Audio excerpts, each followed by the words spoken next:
I switch off the car's engine and check the time. I'm an hour early. Perhaps I was overcautious about the potential hold-ups on my 15-minute journey this morning.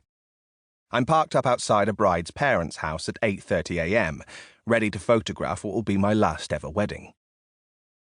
I pick up a copy of a bridal magazine that is lying in the footwell of the passenger seat. Jen, today's bride, sent it to me because her venue is featured in this month's issue. I'm not a regular reader of bridal magazines, but I've got an hour to kill, so have a quick flick through. A sentence in bold on one of the first few pages catches my eye. Choosing the colour scheme for your wedding will be one of the most important decisions you ever make. I want to start banging my head against the steering wheel, but a lady walking her dog down the street towards me makes me resist. I smile at her instead. She smiles back, then realises I'm a lone man suspiciously parked on a side street in the early morning reading a bridal magazine, and quickens her step. I read the sentence again. Choosing the colour scheme for your wedding will be one of the most important decisions you ever make. Seriously? Has the wedding industry really come to this? Choosing the colour scheme for your wedding will not be one of the most important decisions you ever make. It will not even be one of the most important decisions you make about your wedding. Yet the wedding industry has grown into this huge, uncontrollable beast that refuses to be tamed, and brides and grooms totally buy into this warped reality. I have witnessed this hysteria from the point of view of both a participant and an observer. Having helped plan and organise my own nuptials and experienced firsthand the highs, the lows, the magic and the madness surrounding the modern wedding, I then embarked on a career as a wedding photographer over a period of 11 years. Towards the end of my career, I was photographing 50 weddings a year.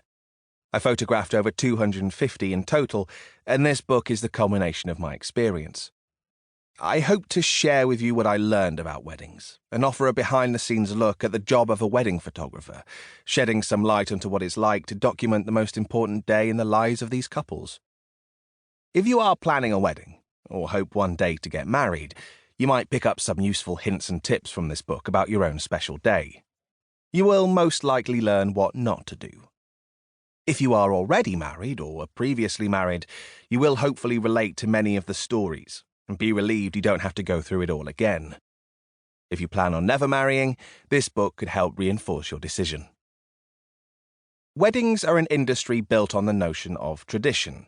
The dress you wear, the vows you say, the rings you exchange, the cake you cut, the bouquet you toss. These are all ingredients of what we believe is a traditional wedding. The whole institution of marriage epitomizes tradition, and we blindly follow these customs because that is what is expected of us, and that is, how we believe, marriage has always been. But when you delve a little deeper, you discover that every element of the modern wedding has a very different origin.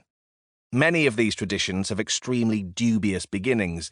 Some of them have seemingly been manufactured out of nowhere relatively recently, and others are, quite frankly, a load of absolute bollocks. Yet we still consider them traditional. Weddings have evolved over time, and many traditions have remained. Some have been adapted or constructed, while others have been completely forgotten. Take the bedding ceremony, for example. In many cultures, a marriage can be annulled if it has not been consummated.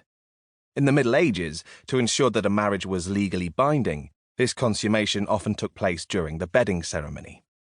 The married couple would be led to their bed at some point during the wedding reception, presented with gifts of food and wine, and they would do the deed in front of many of their guests, who would act as witnesses that their marriage was legal. Surprisingly, I was never asked to document a bedding ceremony at any of the weddings I photographed. Perhaps this tradition will one day make a comeback and bridal magazines will boast the headline, "Forget the colour scheme. Choosing which sexual position you perform in front of your friends and family will be one of the most important decisions you ever make." As I sit in my car, parked opposite the house, I watch a flurry of friends, family and deliveries come and go. I can feel the butterflies in my stomach, the pre-match nerves I feel intently before every wedding. There is a fair amount of pressure working as a wedding photographer. It's a fast-moving, often unpredictable day, and you must be in all the right places at all the right times to capture the action, while still making sure you are as unobtrusive as possible. I accept the nervousness that I feel as a sign of focus, that my mind is on the job in hand. I know that if I ever stopped caring, if I ever stopped feeling this nervous, then I wouldn't be worthy of documenting such an important day.